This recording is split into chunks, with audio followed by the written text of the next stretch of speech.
hummingbirds and see the sun. Side by side our fears are done. Oh, the good times just begun.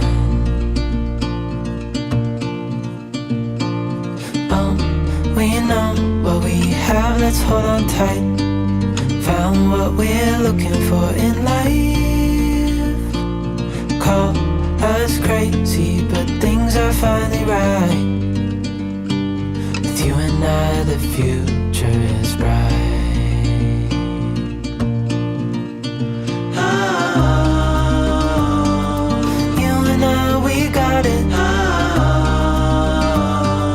we don't need no more.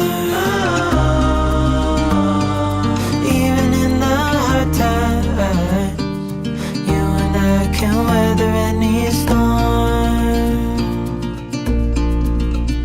Before I sleep, hear the crickets, see the moon. Side by side and through.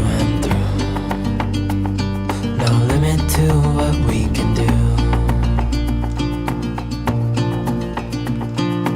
Oh, we know what we have, let's hold on tight. Found what we're looking for in life. Call us crazy, but things are finally right. With you and I, the future is bright. Oh, you and I, we got it. Oh, we don't need no more. Oh, even in the hard times, you and I can weather any storm.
Hello everyone, I am of course Joe Fury, your favorite actor and mine, and I'm here to welcome you to Lunch Therapy. Today's guest is Lisa Sundstedt, a hilarious comedian. Many of you have seen her in many places, and she's also a comedy writer and the founder of Pretty Funny Women, which is a great organization that has launched the careers of many female comics, and we will talk to her about that today and also see if I can get a membership to Pretty Funny Women because I'm pretty funny and I like women. So anyway, let's get on with the show.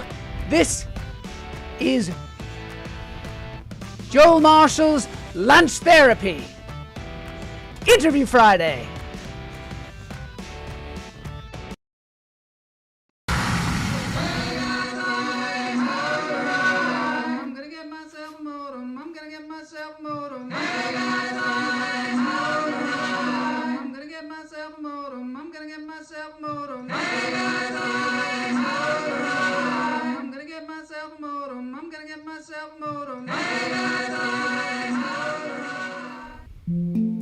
All right, welcome everybody to Lunch Therapy Interview Friday. I'm just so excited. I'm like all tingly because we got Lisa Sundstedt on the show because we've had so many people on the show that have talked about her and said how great she was. And so Boney has been negotiating with her agent for months to try and get her on.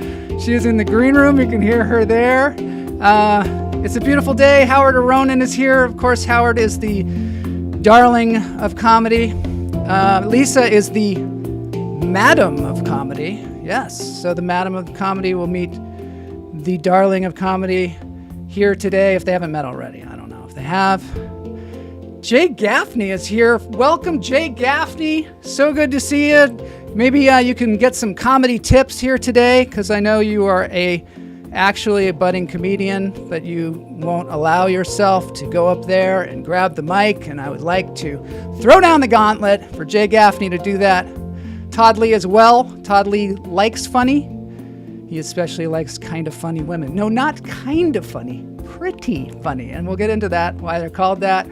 Jay, I haven't tuned in for a while. When did your hair turn gray? Way back there, dude. Way back there. All right, let's take in some breaths. We got 3 breaths at the top of the show. For those of you who maybe have never been here before, we always take 3 deep breaths. In through the nose and out through the toes. Hold it. Let it go.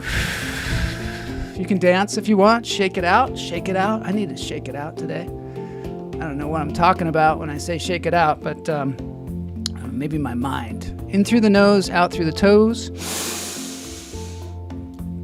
Hold it. A lot of thoughts floating around in my mind. Let it go.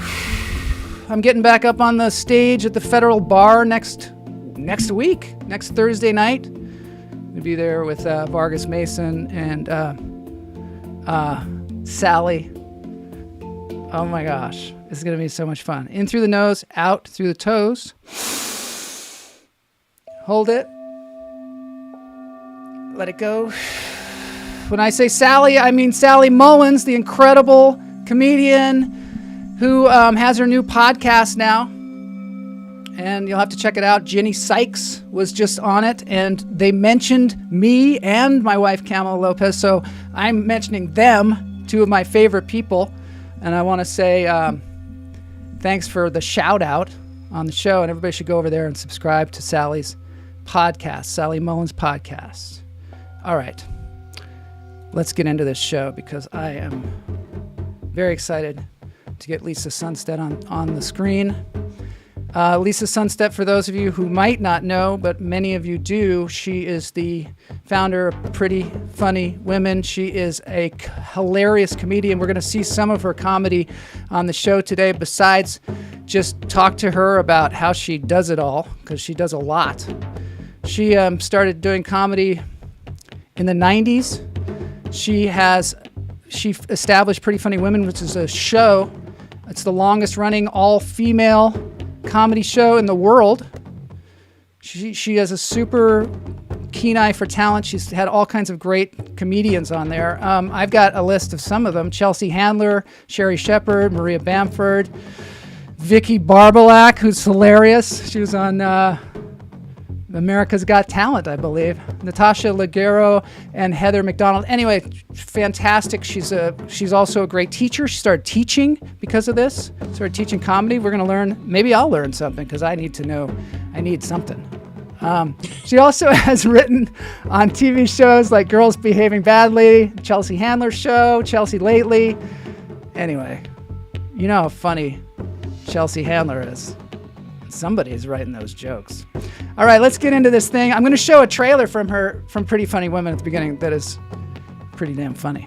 All right, here we go. Interview Friday.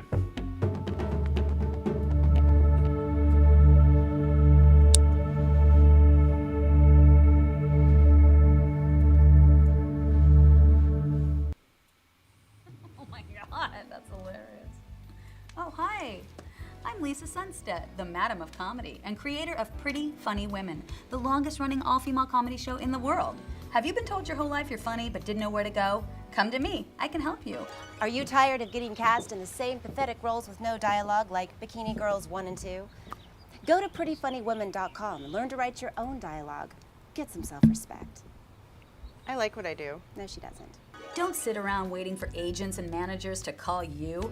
Stand up and make it happen. Create your own opportunities. Stand-up comedy builds confidence. It will help every aspect of your life. Do you have low self-esteem? Are you looking for non-creepy ways to meet new girlfriends? Were you molested as a child? Like the old saying goes, comedy equals tragedy plus time. That's right. In junior high, I weighed over 200 pounds, was hideous, and had no friends. But thanks to Pretty Funny Women, now I have a stand-up comedy routine, and people are laughing at me instead of at me. I've taught literally hundreds of women how to do stand-up comedy, and in just 8 weeks, I can have you performing at a major comedy club.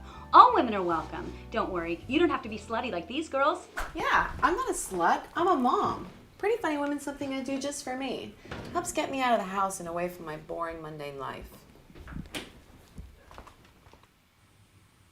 So join me, Lisa Sundstedt, the Heidi Fleiss of comedy, and my unstable of women, and take my class. All women of all levels are welcome. It doesn't matter if you're Russian, A student, An actress. 50.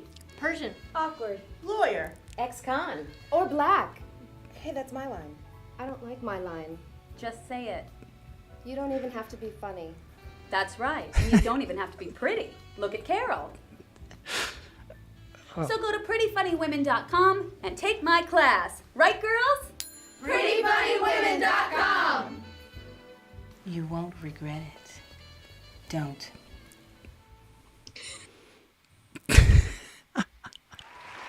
Yay! I love that so much. I saw that a couple of years ago. I think my wife Camilla showed it to me, and it just cracks me up. I watched it multiple times last night because there's so many different subtle things. Welcome to the show, Lisa Sundstedt. Nice to be here. So glad to have you here.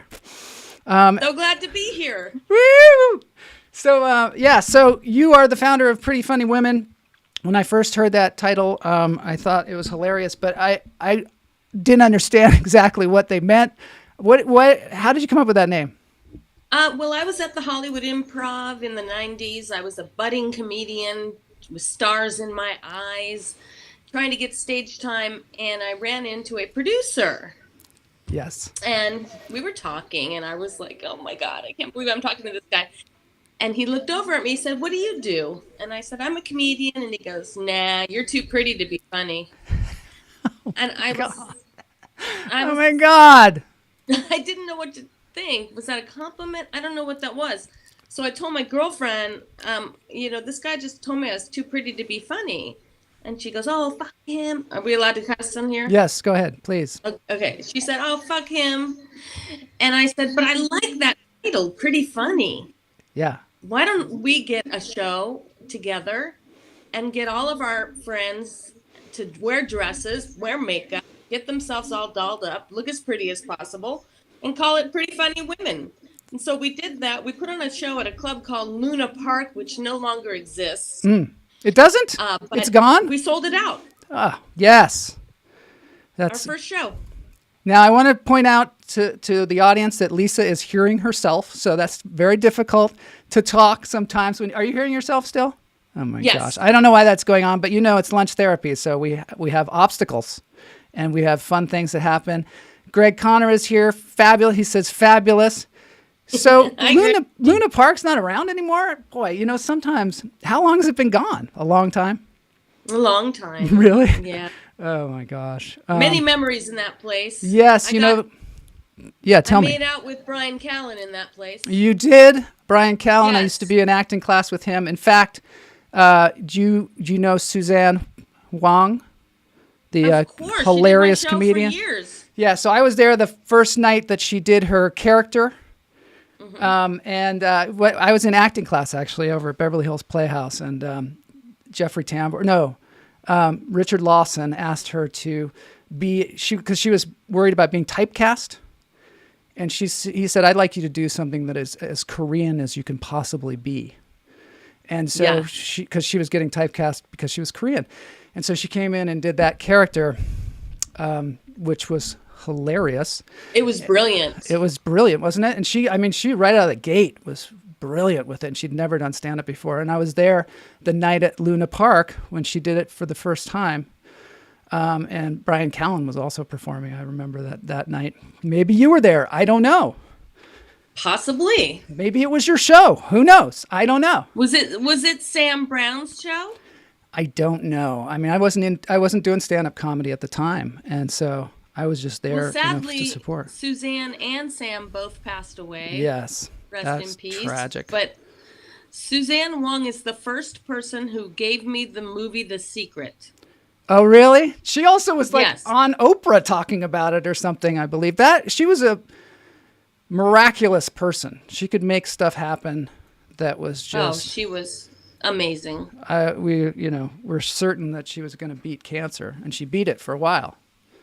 But then sadly it took her. So anyway, on that note, let's talk about comedy. So you actually teach comedy as well as have these incredible shows. And can you tell us a little bit about how one goes about, because I think a lot of people who are not comedians, they don't understand how you could possibly teach comedy, because it appears when a comedian gets up there to the microphone and talks that they are just kind of, winging it, and they're just super funny people. But that's a myth or an illusion. Well, I always say to my girls when they first start taking my class, I say, how many of you have been told you're funny at some time in your life? And they all raise their hand every time. And then I say, oh, thank God, because I'm not a magician. So I can't teach people how to be funny, because that's obviously a gift you're born with, to have a sense of humor. Mm-hmm. But I can teach them how to hone their skills and put a set together and perform, and then go off into the world and become a comedian. Yeah. So, okay, so what do you usually do? I mean, what is the process of that? Do you get somebody just up there talking? Or do you, what do you usually do with somebody? Because most of the time the people are like, I could never do that. That's so scary, Well, women take my class because it's a safe, supportive environment. There are no men in the room, so they don't have to hold back when it comes to material. They can talk about anything. And yes, you can take the class online. I have Zoom classes. Somebody just asked that. That's wonderful. So I start with exercises, prompts. Tell me an embarrassing story, something humiliating that happened to you, because that is really where comedy comes from. Pain plus distance, or tragedy plus time. Mm-hmm. And I get these girls to really dig deep and tell me things that they're mortified about, or ashamed of, or pet peeves, fears, anxieties. And I give them writing exercises every week, and they come in and they bring in their writing, and then I help them formulate it into jokes if it's not already written that way. Mm-hmm. How do you write for yourself? Well, in the beginning of my career, I wrote every day, all day long. I just wrote down anything I said out loud that made people laugh. Mm-hmm. That's the first exercise I give my students, is if you say something in a group of people and they laugh, you just wrote a joke. Yeah. So write it down. Yeah. And that's how I wrote for Chelsea when I first met her, is I just followed her around with a pad and a pen and wrote down things she said and handed it to her and said, try this on stage. Mm-hmm. Let me, I want to play one of your bits here, just so people can see you in action. This is early on, I guess. I'm not sure when it was exactly, but I think you're at Flappers and you're talking about song lyrics. Oh, that was many years ago. All right. 15 years ago. Let's take a look. It's 15 years ago, Lisa Sundstedt. Sometimes there's love songs that people think are so popular, and when you really listen to the lyrics, you're like, oh, wait a minute, this song's not that great. Like that Joe Cocker song. I heard it at a wedding recently. He's like, you are so beautiful to me.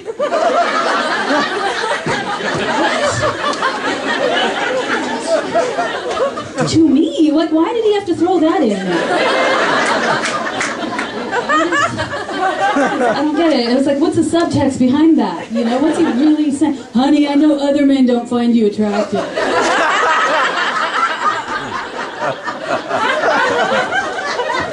You're cute to me.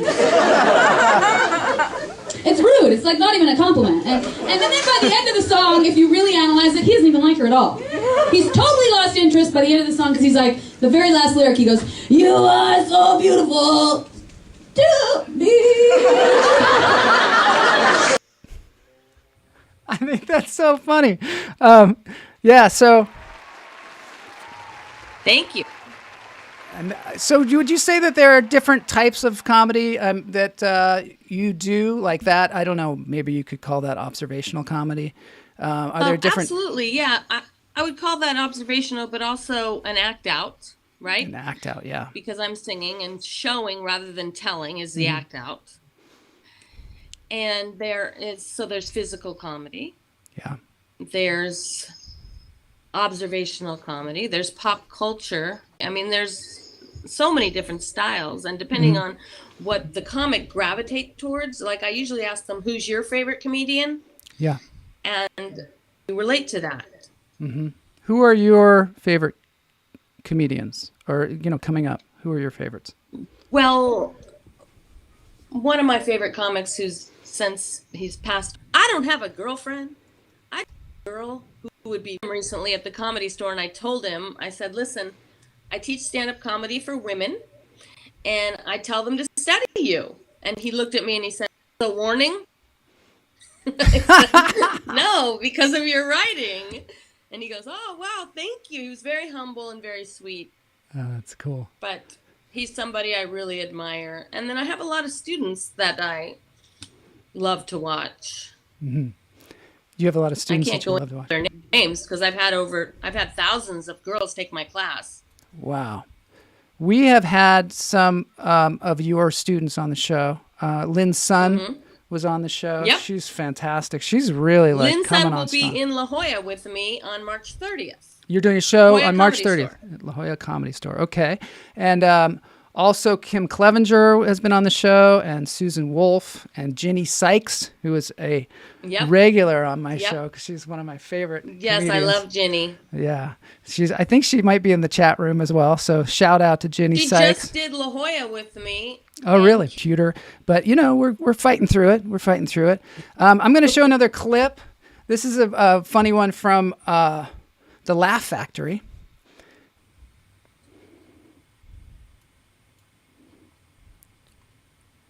Oh, yeah. So there's real, slowness occurring. Hold on. We're going to get through this. We're going to get through this. And I just have to say that I am so glad that I'm not single anymore and dating, because when I was single, all my friends tried to set me up with people. And one time I got set up on a blind date with a guy, and I sat down across from him at dinner, and right away I knew I didn't like him. That when you right away I was like, oh God, I got to spend the next 24 hours with this guy.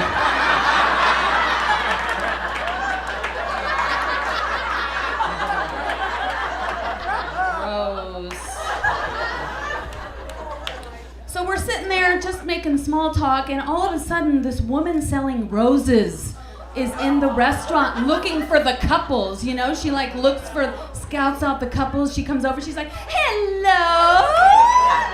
Would you like to buy a rose for the beautiful woman? Only $20. A rose for her. Look at her, right? She needs a rose." And the poor guy, exactly, awkward like that, sitting there not knowing what to do. He was like, "Sure, okay." And I was like, no.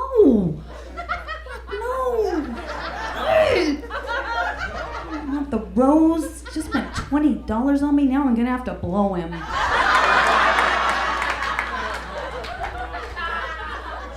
So anyway, there's nothing discreet about this rose. It's huge. Everybody in the restaurant sees you getting it. It's like ridiculous. It's like this big, isn't it? It's like, here you go!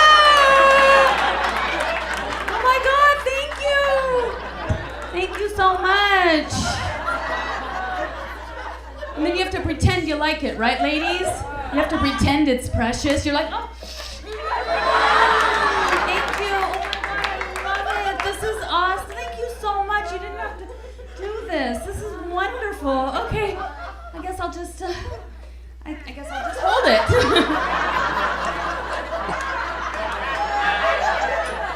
I'll just hold it while we eat. Ow, thorn. This is great. Yeah. Guys, we went to the movies after. Yeah, I had to carry it around all night like an asshole at the Grove.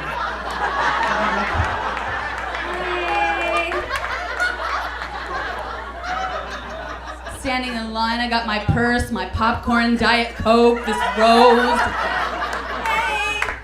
Everyone's looking at me like, ew, she got the rose. God, shouldn't she be married by now? God, poor thing, she's gonna have to blow him.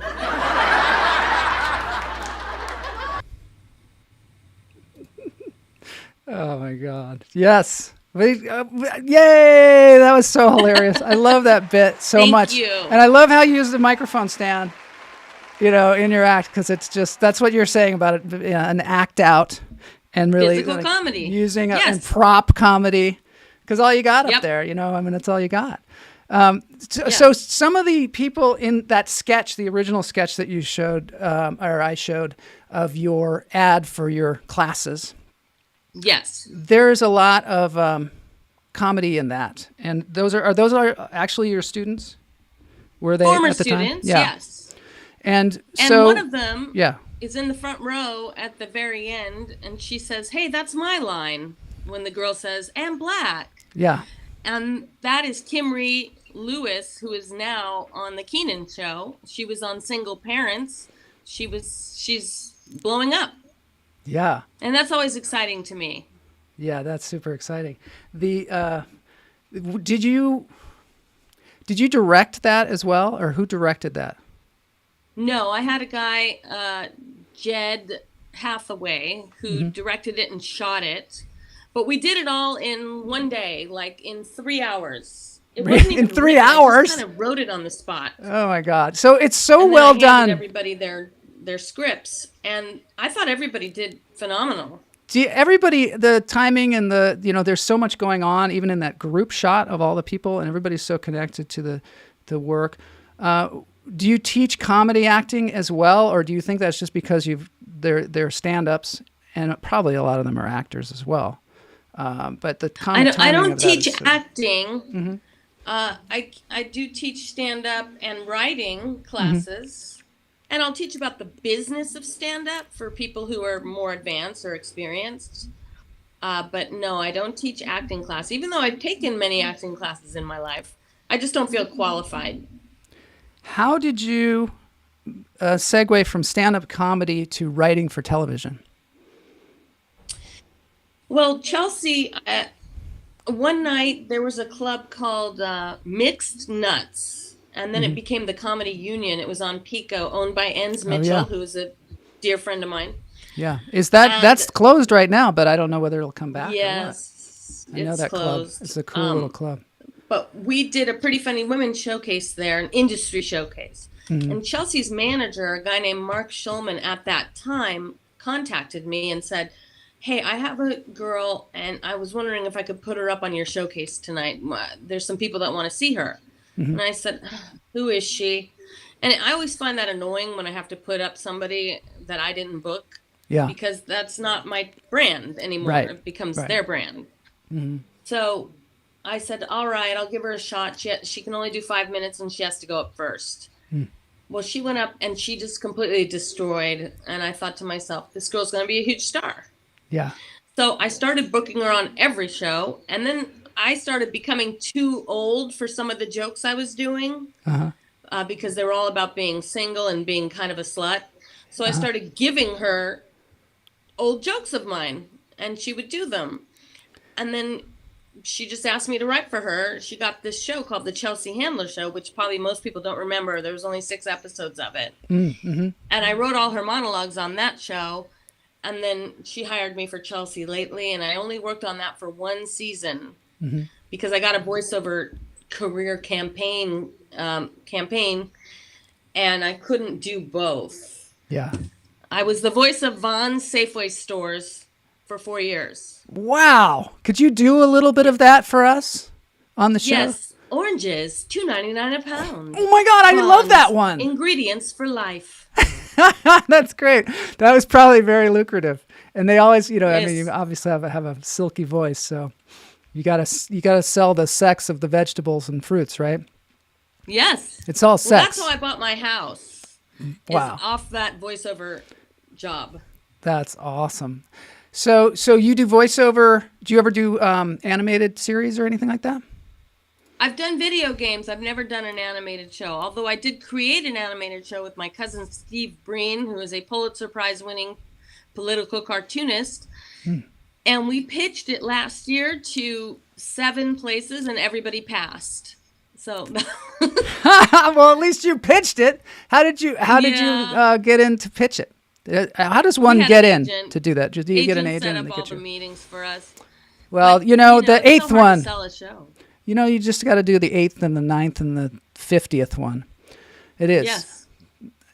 People, sometimes people look at it, I think, from the outside and go, well, look at all the shows that are on TV. They must just be buying everything. But no, I guess there's that many people creating shows out there. Yeah. All right, so I want to play this thing that's called Things I Wish Someone Taught Me, which is something that I just think it's hilarious. And then I want to talk to you a little bit about how to keep your mind right as a comedian, because it's treacherous. Okay. Hi, I'm Lisa Sundstedt, and this is Things I Wish Someone Would Have Taught Me When I Was Younger so I could have had a happier childhood and not needed therapy, medication, self-help books, and 12-step programs just to be able to get along in life. Welcome. When I was 12, I was not popular. That's not me, but whoever that is knows how I felt. Junior high was traumatic. I wanted nothing more than to fit in. To my genes. I longed to be one of the pretty popular girls. I just wish someone would have taught me, Lisa, there's a universal principle, that which we focus on expands. Stop giving all your energy to these mean girls and watch them fade away faster than dolphin shorts, crimping irons, and puka shells.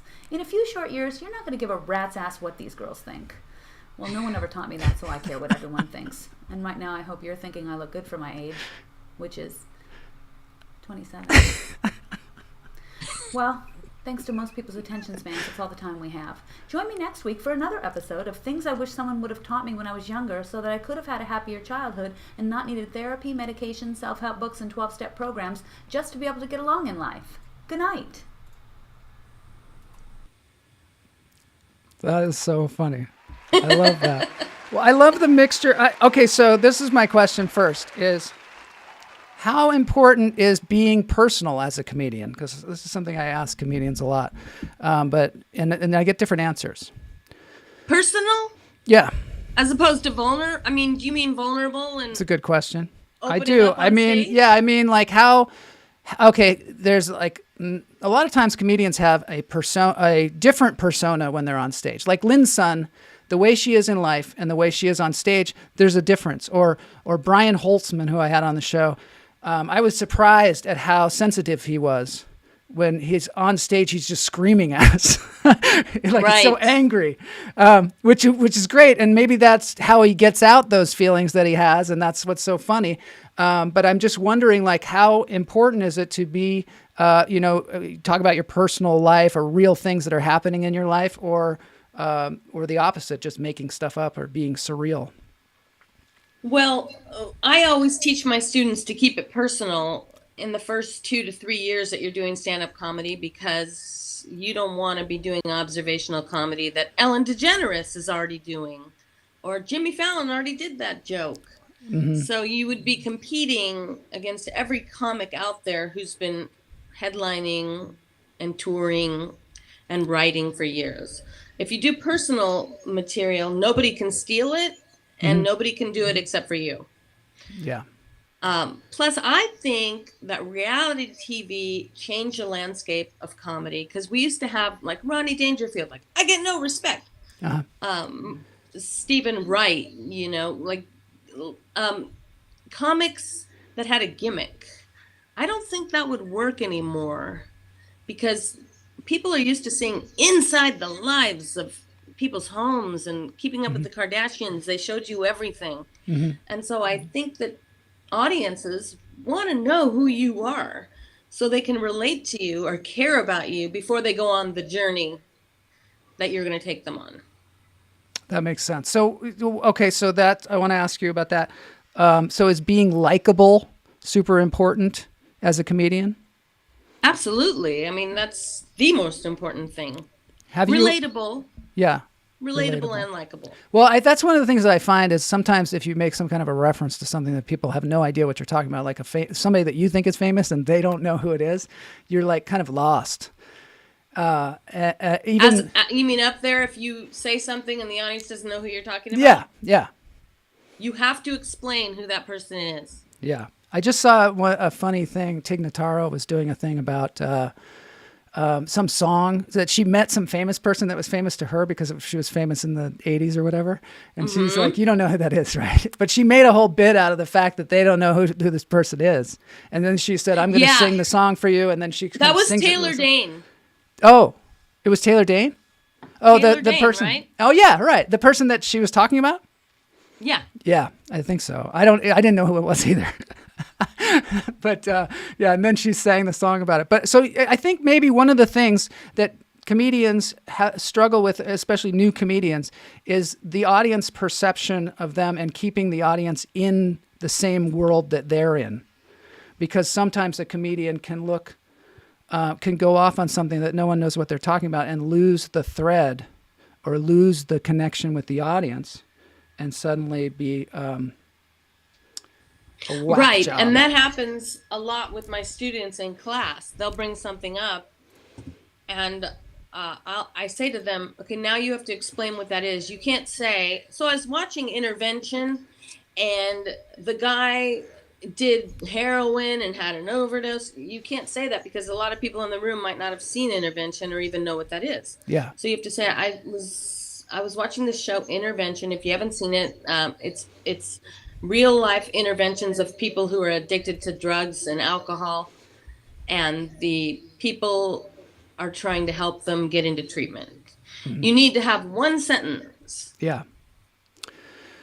Chuck Goldsmith says we have to believe that it's no different talking to people we never met that is the challenge. Basically, he's saying, like, when you talk to people that you've never met, you have to have some kind of connection. You have to find some kind of connection with them, I guess. And that's sort of similar to what a comedian has to do.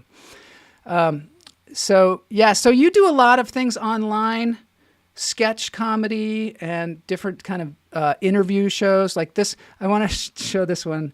I'll just show a little bit of it. It's an interview with Jeannie Buss that you did. I don't know what this series, is this a series, an interview series? No, it was just a sketch. It's funny. All right, I'm going to play just a little bit of it. Maybe not the whole thing, but here we go. Hi guys, I'm Lisa Sundstedt, the Madam of Comedy, and I'm sitting here with Jeannie Buss. Everyone's talking about LeBron. What is he like? Who? LeBron James?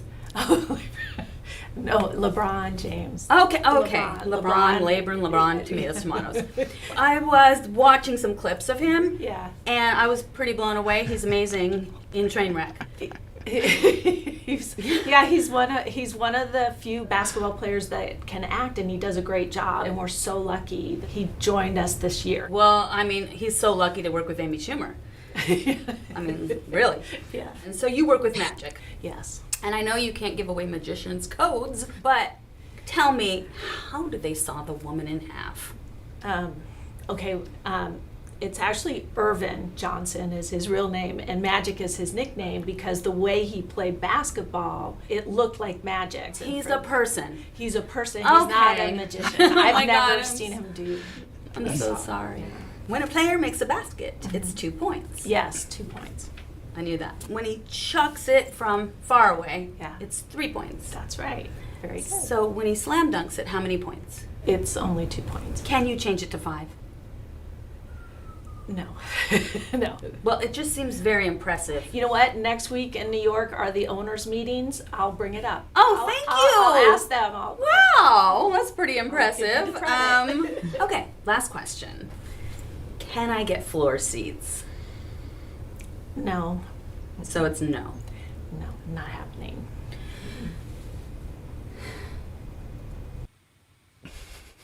Okay, that's hilarious. So how important it is to you to do online material or do sketches and write different material for yourself? Like, is that something that you do on an ongoing basis?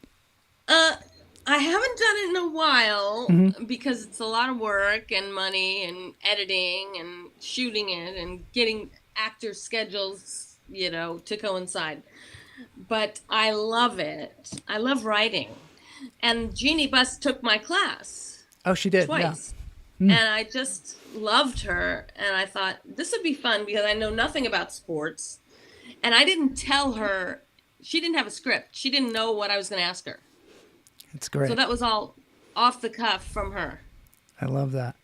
Were you ever in an improv company or anything like that, or do sketch comedy You know anywhere? what? I took improv at Acme Comedy Theater. You did? Once, and I was terrified every time I would drive to class.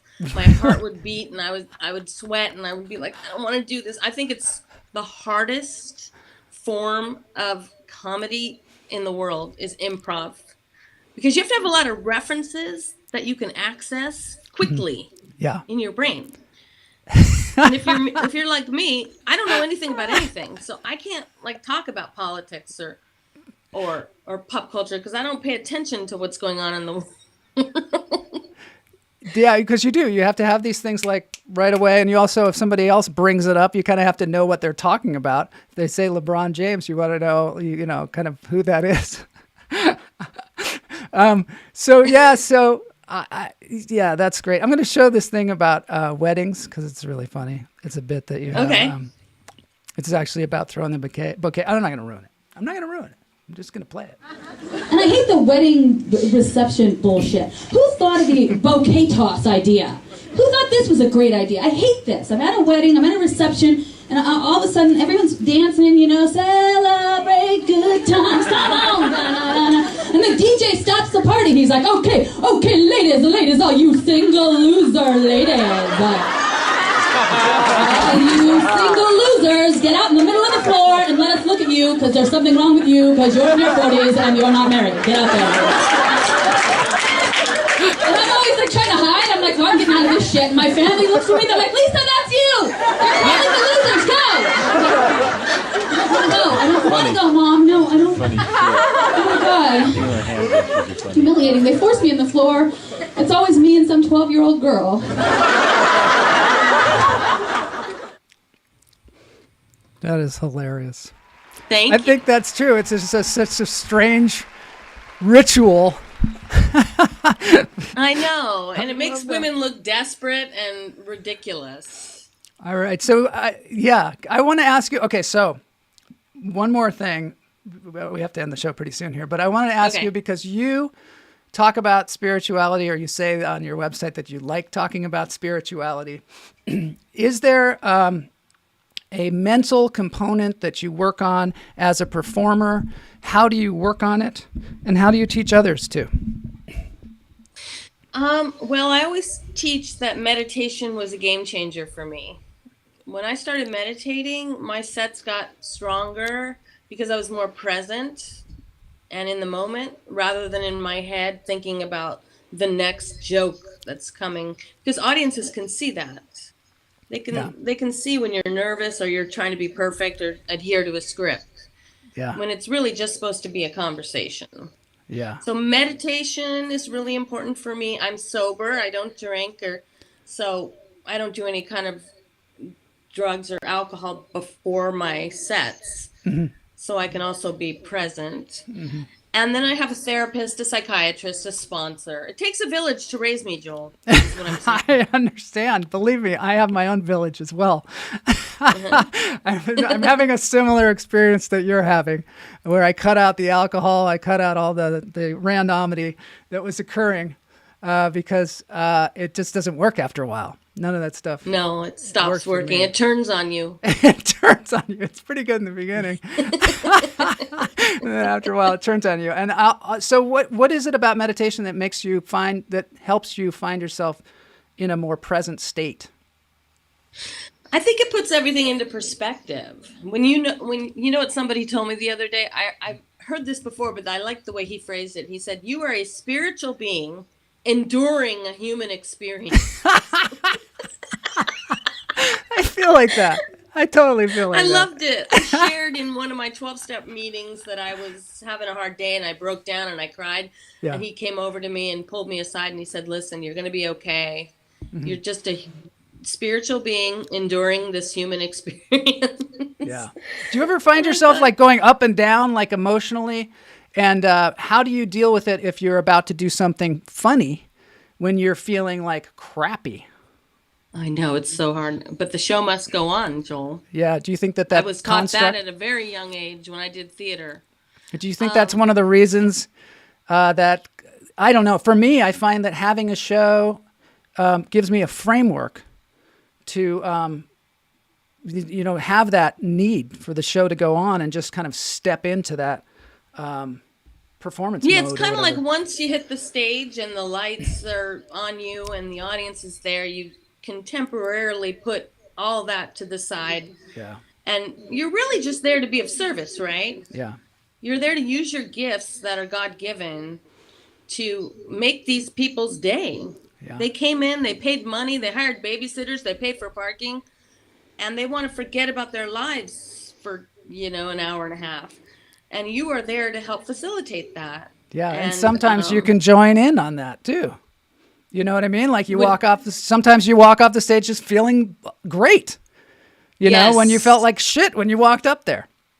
And so maybe that's one of the reasons we do it, is because it makes us happy. I mean, God, what you do should make you happy. Everything that you do should probably make you happy, or at least other people happy. But one of the reasons we choose a profession is because it also feeds us as well. Otherwise, it's not sustainable. Right. And you said emotions going up and down, and I have bipolar disorder. So I do deal with a lot of mood swings. Even on medication, I've had episodes. So it's an added challenge for me. Do you think it's another reason why I don't drink? Yeah, that can really exacerbate that. Definitely. It doesn't mix with the meds too well. No, none of these things. I also think that sometimes alcohol and some of these other things don't. Well, I definitely think that they don't help us be better performers. That there's all this. Think artistically, I need it. Well, there's all this legend around like actors who, in England who did Shakespeare, who were like had to pull them out of the bar, and then there's all this legend about musicians who did heroin and things like that. And I think a lot of times those legends are created by people that want to justify doing these things in their life. They're like, maybe I should do that because it's going to help me, feel it deeper, or maybe a couple drinks is going to make me less inhibited on stage. But invariably, what happens is they have that third drink, and then they're just kind of. I had a student the other night at her graduation show have 3 drinks before her set, and she was on stage fumbling, and she admitted it. She said, "I'm sorry, I'm kind of buzzed right now." Yeah. And it didn't go well. Yeah, because we learn that, a lot of times you have to learn that by experiencing it, Yeah. Jay Patterson says everyone in her area drinks before going on stage. Yeah. It's fun to try not doing that, just to see if you can be better. The fog of beer, Chuck says. It never helped me. Yeah. Because I'm not in control anymore. Yeah. And my reflexes are, not as quick. So if you get heckled or somebody says something to you, you're just in a little bit of a daze. Yeah. I don't like that. I mean, I love that feeling when I'm not on stage. Well, the thing that the thing that I've learned too is that a lot of times you drink so that you're not present to whatever's, in front of you. And maybe you're, and that's why now I gamble. Perfect. Excellent. Jay Patterson says she thinks she's funnier sober, and that might be true. I bet she is. I think I'm funnier when I'm drunk, but I'm not. You know what I mean? Like, I think I'm a great dancer when I'm drunk too. Oh, you probably are. Oh, well, yeah, I am pretty good. Speaking of that, I think we have to end the show on our dance break. I thank you so much for taking the time to be on the show, Lisa. This has just been a real gift. Thank you for having me. This has been so much fun. Oh, yeah. So let's see. One more. Let's see. How would you define? Oh, one more question from the audience. How would you define the way a stand-up doesn't actually memorize the lines, but yet it's very close to memorized? That is hard for me to understand as a straight actor. My material is very scripted. It's very precise. Joke writing is an art form where you have to have the least amount of words with the maximum amount of funny. So I write everything out verbatim, and then I deliver it as if I'm thinking of it off the top of my head. Yeah. That's the challenge. That's like the key, good comics right? will make you think they're just riffing, but it's really very scripted. It's almost like a magic trick, you know, in that you have to, like a magician makes things look effortless because they have worked it so much. And so the magic, and I liken comedy sometimes to like a magic show, because you're constantly surprising people with your, you know, your viewpoint. All right, everybody's saying thank you, Lisa, for being on the show. We do really appreciate this. Thank you for having me. Please, please spread this around, because this is, you know, after the show is over. And let's see, a little bit of ESP involved and Mike Knox comedy. It's magic. Thanks, Mike, for being here. All right, so now we're going to move on to the dance break. We're going to just listen to some cool Led Zeppelin. It's kind of loud, actually. I think it's Black Dog. And it's by the band called The Voodoo Child. They have so graciously allowed us to play this on the show. So we're going to dance it out, and then the show will be over. Thank you, Lisa. I hope to do a show with you someday. I don't know how that happens, but putting it out there in the universe. All right. Thank you, Joel, for having me. Oh, you are so welcome. All right, let's go.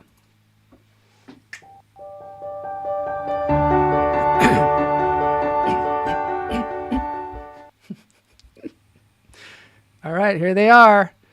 Voodoo, or Black Dog. Yeah, Voodoo Child. The way you move, gotta make you sweat, gotta make you groove.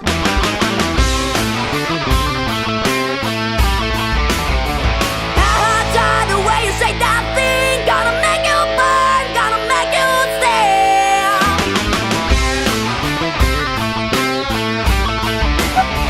Hey, baby, when you walk that way, what your honey dream can't keep away. Are you a Led Zeppelin fan? Yeah. Who is it? Oh, yeah. I like Cashmere. Oh, yeah, Cashmere. That's a great one.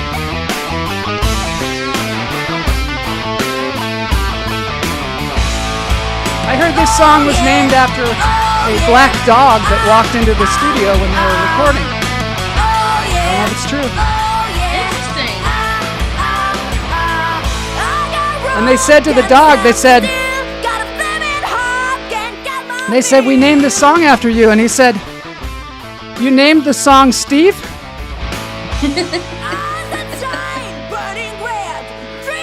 She's great. Oh, yeah, aren't they great?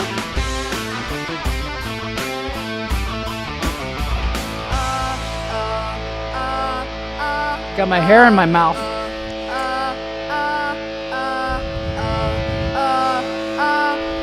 All right, we'll see you all next